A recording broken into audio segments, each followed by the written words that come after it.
Hai, Assalamualaikum. Nah, saya mau flashback sedikit.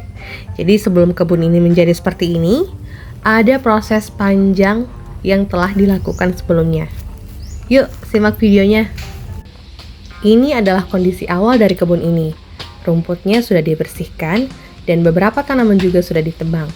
Tanaman yang ditebang itu ada jati, mangga, dan beberapa pohon kelapa. Sisa-sisa hasil pembukaan lahan masih tersimpan di kebun ini. Masih banyak sampah-sampah hasil pangkasan atau hasil dari pertanian yang masih disimpan di kebun ini.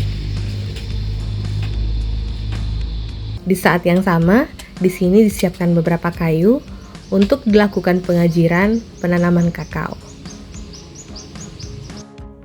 Hasil pembersihan kebun berupa ranting, batang, serta daun tetap disimpan di dalam kebun.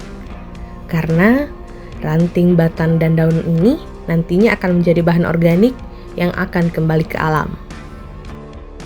Setelah menunggu beberapa hari setelah pembukaan lahan, akhirnya hujan turun. Dan saatnya untuk penanaman bibit kakao.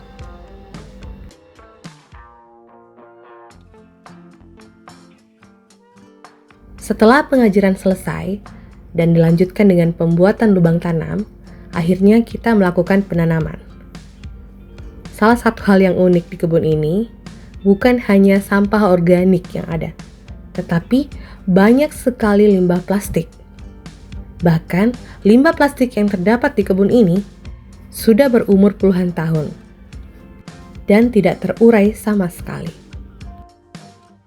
Penanaman kakao tetap dilanjutkan meskipun terdapat banyak limbah plastik di kebun ini.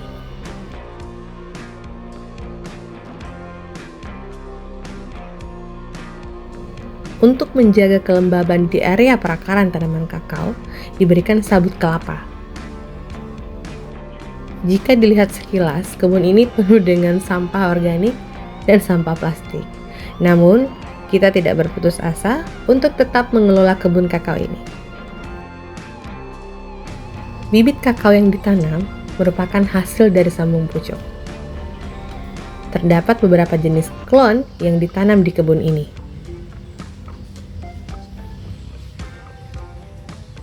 Selain kakao, di kebun ini juga ditanam tanaman lain, seperti tanaman pisang, pepaya, dan beberapa tanaman kelapa masih tetap dipertahankan.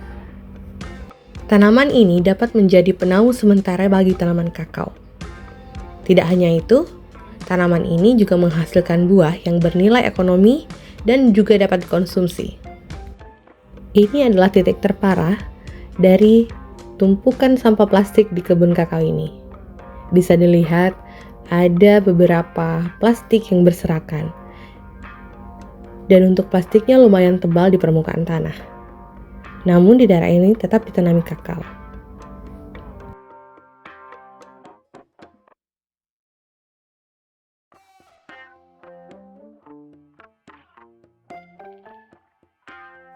Ini adalah kondisi sekitar 9 bulan setelah penanaman kakao di kebun ini. Untuk sampah plastiknya masih tetap ada, namun di sini bisa dilihat tanaman pepayanya sudah tumbuh dan berbuah.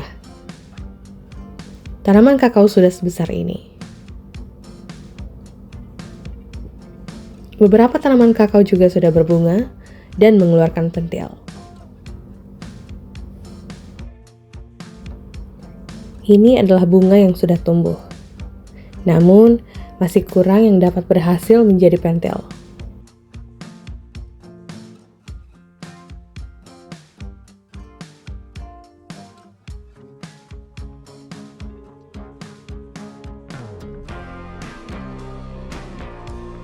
Tidak hanya pepaya yang sudah berbuah, tetapi buah pisang pun sudah berbuah banyak. Untuk sistem pertanaman di sini sangat teratur. Di sela tanaman kakao, terdapat tanaman pepaya dan tanaman pisang. Penerapan sistem tanam seperti ini sangat membantu bagi lahan maupun perekonomian. Hasil sampingan dari pisang dan pepaya dapat dijual dan dapat dikonsumsi.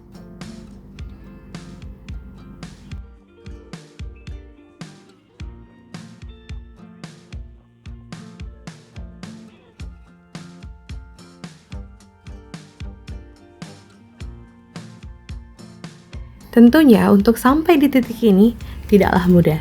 Dibutuhkan kesabaran, ketekunan, dan kerja keras. Percaya bahwa apa yang kita tanam akan memberikan hasil.